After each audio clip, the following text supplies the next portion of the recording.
we were trying to find the gaps, the fundamentals. Really, what's wrong with what we're doing? Are we heading in the right direction? What's right with what we're doing? Are we heading in the right direction? But it's all about the right direction simply because from our standpoint, just looking at seniors, we had to pick a population. I'm a senior, Gene's a senior. All of our board members were saying, look, let's look at the standpoint that the Native Americans had. They look at 7 generations back to look forward 7 generations, see if we're doing the right thing. We picked up on that, and we did a 1-year stand down. In that stand down, we call it the Senior Summit. We try to invite in booths of caregivers, providers, so the seniors can interface with them. We have a free lunch. That's what gets them there. We ask them, instead of the free lunch, or before your free lunch, there is no free lunch, you have to do a survey, tell us what it is that really seniors need. So we have those surveys, and that kind of guides our direction forward.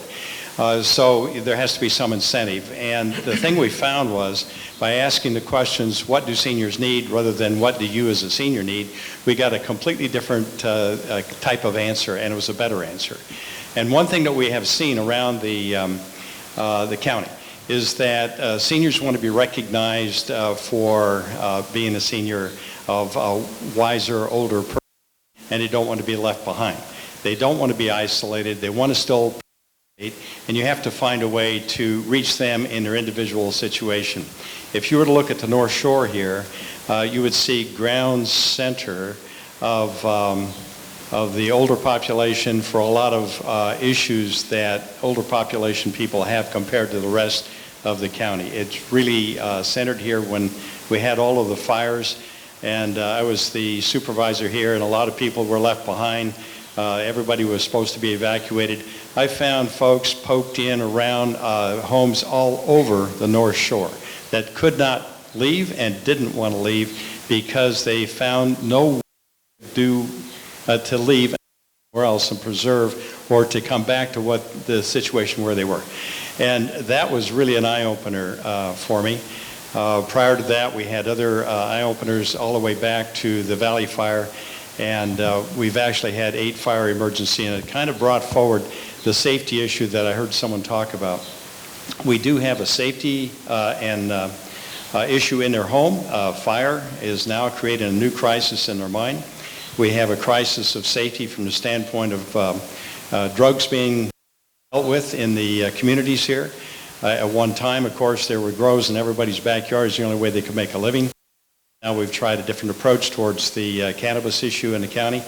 There's also the issue of their welfare where they are. Something has to come to them. They can't go to that. So all of those things started to come up. And you were talking about people have an iPhone. No, they don't. They don't even have a landline in some respects. And those that have a landline, those landlines are going away.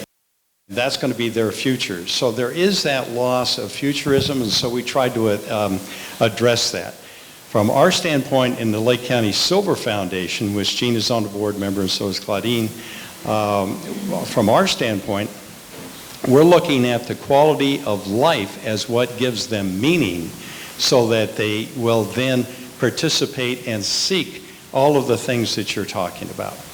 There is a hopelessness here. And we think we can do that by looking at that quality. We got all the surveys back. There's things that can happen. The senior centers, I think, have to be rejuvenated. Thinking about the last generation of seniors who are phasing out. They're not thinking about the new generation that's coming on that are either longer, they're going to live differently, or they're going to have different backgrounds. They have to make that shift. You have to find out a way to get that information to them. They're telling us they need exercise programs. You've already addressed that. They need that in a big way. They need to have the transportation. I'm on a new transportation board that's starting to be formed, and we're looking at how to get seniors to those things, how to get people that are shut in. You do have to have transportation because of the type of county we have.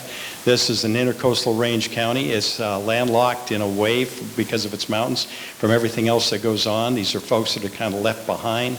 The generation has changed. They're left there to find a way to actually stay involved. So with all of that, there is a real challenge, and there's real chances for improvement. And that's the thing that we have found out with these surveys and by interacting with these people. But what we realized was there was a lot of information that was not being collected in a way that actually was meaningful. Why we did this annual summit. And the last one was very successful. I thought it was 350 people.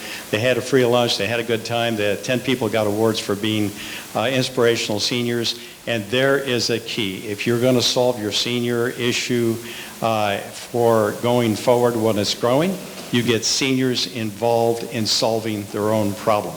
There's a lot of people that have to be engaged in solving that problem. And they feel they're retired and they don't want to get caught up in it. You have to entice them, bring them in, and you have to get them in a way that they feel useful and valued. And so that's really the trick that, as we say, is humbly so, because we just got involved in this. And I really appreciate the good work that everybody's doing, and a lot of good friends here and people that I was associated with. I just can't applaud you enough. But I really believe that there are individual cases that still are lost to us, and that's what we're trying to find. So thank you very much.